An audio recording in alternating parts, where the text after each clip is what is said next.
depends on what type of siding you have on your home currently. With vinyl siding, it only takes a few years before it gets faded. If you have a hailstorm, the hail can damage it, it can chip it.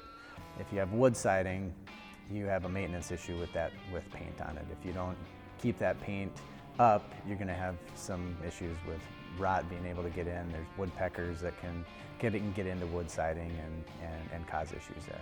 Depending on the age of the home, some of that old cedar siding, you can paint it every year. It really gets to a point after a while where you just can't keep paint on it any longer. So it comes with usually a lifetime warranty, but and the misnomer with vinyl siding is it's maintenance free. Well, there's no maintenance you can do to it once something happens, once it fades or once you get a chip in it. And so really the life is dependent on how bad do you want it to look before you replace it.